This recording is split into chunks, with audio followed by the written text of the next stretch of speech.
Kalama TV Kojjamate ntuuse n'ebbaluwa eva omuwala oba Kadaama ali e Saudi Arabia ng'amannya kangasirikire sijja kubeera nga ng'ogera.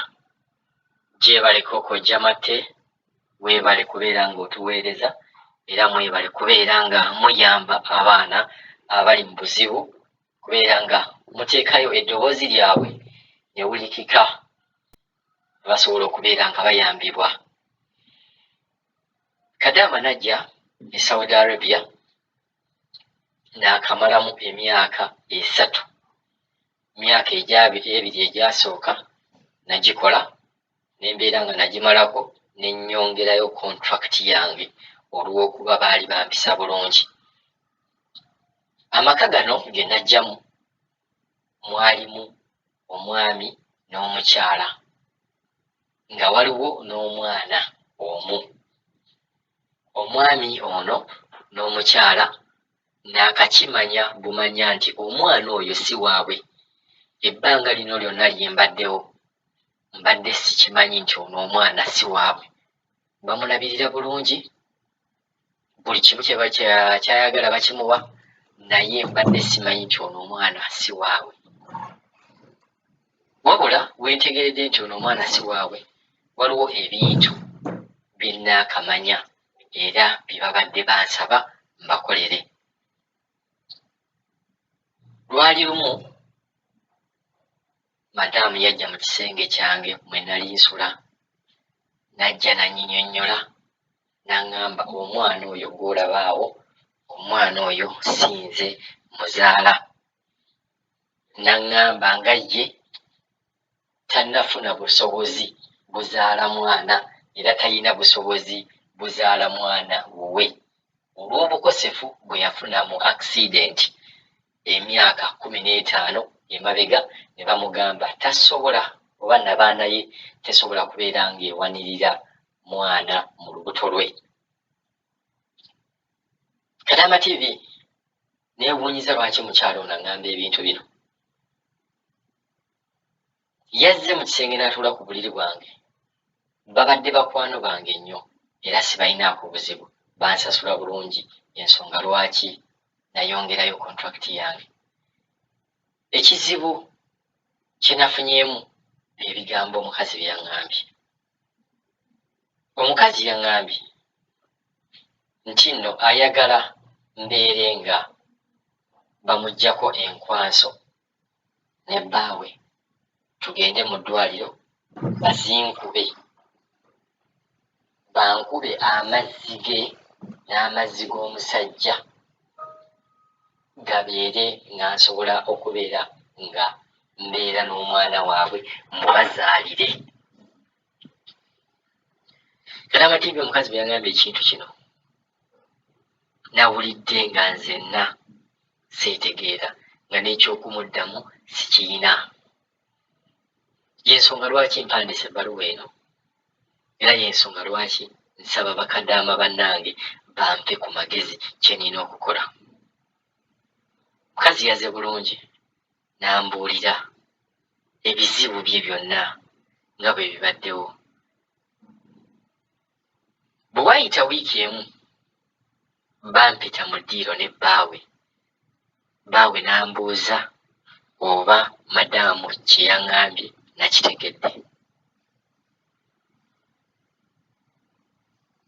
Omwami ye kennyini n'addamu n'aŋŋamba ebigambo bino. Omwami yaŋŋamba nti nno njogere ekintu kyonna kye njagala bakinkolere, ne bwe kubeera kuzimbira bazadde bange nange okunzimbira ennyumba n'okulabirira abaana bange, banzimbire ennyumba e Uganda, bampe ne ssente emitwalo 10 egya ddoola nga kwe banzimbidde n'ennyumba, n'aŋŋamba bajja kungulira n'emmotoka, n'aŋŋamba obulamu bwange bwe nadda e Uganda bugenda kubeera nga bulungi nnyo nnyo nnyo nnyo. Omwami yagamba n'okugamba nti bwe mbeera ndowooza tebagenda kunkolera bintu ebyo, basooke babikole, banzimbire ennyumba sente baziteeke ku akawunti yange n'abaana bange babeere nga babateerayo sente era ku akawunti yange ezigenda okubaweerera okuva we bali. Omwana wange omu ali mu P7, omulala ali mu senior 2. Bateeke sente ku akawunti ezigenda okubaweerera paka nga bamazeeko. Era ne baŋŋamba ate kasita mala okubeera nga nzaala omwana bagenda kumpa $30,000 aga dola. Bagenda kusooka bampa $10,000 bazimbe ennyumba ne sente z'abaana bange baziteeke ku akawunti, ate bwe mala okuzaala bampe $30,000 aga dola nsobole okubeera nga mbakuliza omwana waabwe mu nnabaana yange. Kadama TV, Kojja Matte, ebyokwogera byambuze. Lwe wano wensabira mumpe ku magezi nkoze ntya, mbagambe ntya. Ekintu kino nze nkirabanga ekirooto, ndabanga ekitaliiyo, ndabanga ekitali kituufu. Saayagadde kubagamba nti nedda, kuba nateberezaamu nti bwe mbagamba nti nedda simanyi bwe basobola kukitwala. Owaka tuliwo abantu 3 bokka, era banyiinyodde nti oyo omwana baagenda bugenzi mu babies home ne bamuggyayo ne bamukuza, naye nga kati bawulira nti baagala omwana avudde mu nkwanso zaabwe babiri. Kojja Matte, Kadama bannange, mpuli kintu kino kinzitoweredde, simanyi ngeri gye ngenda kukikolamu. Nsaba ku magezi gammwe, nsaba omuntu ali yenna ng'alina amagezi g'asobola okumpa, mumpe ku magezi nzivuunuse ntya ekintu kino, kuba mu butuufu byannemye era kyannemeredde okubeera nga mbaddamu. Omwami yaŋŋambye ekintu nkirowoozeeko, nampa omwezi mulamba mbeere nga muddiza ansa. Mu kwogera nange baŋŋambye nti ndi muntu mulungi, nti ne bwe naabeera ŋŋaanyi tewali kintu kyonna kye bajja kunkola bajja kukkiriza nti ŋŋaanyi.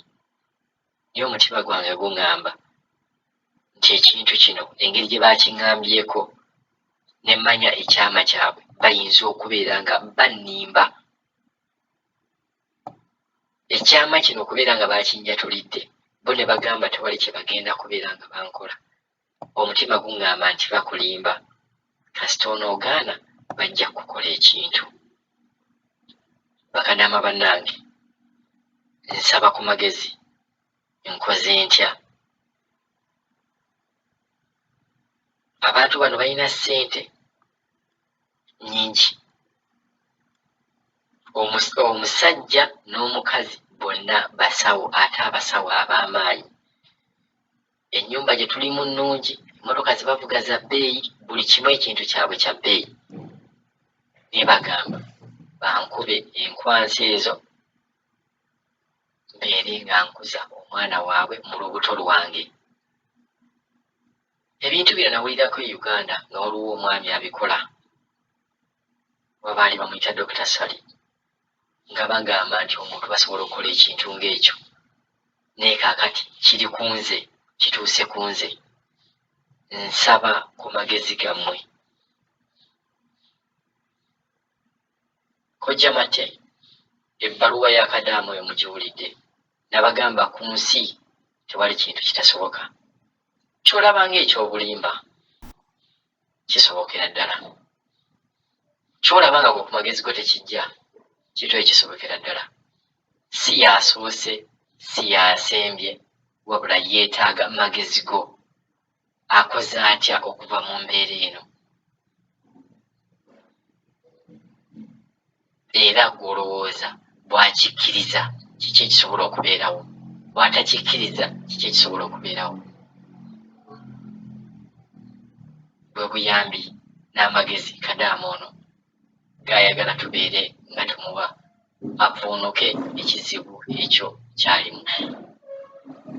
Agambye bakama be tebazaala, baagala bagende mu ddwaliro babaggyeko amazzi, omusajja bamuggyeko amazzi n'omukazi bamukuba empisa eyo asobole okubeera nga abazaalira omwana owaabwe gwe bamanyi nti yava biologically oyo omwana abeerawo abo abantu kuba enkwansi ezo zibeera zaabo abantu ababiri. Nange ekintu kino mbadde nkiwulirako e Uganda nti waliwo abantu abakikola. Omuntu asobola okukuza omwana ne bamukuba n'amukuza naye nga temwegasse.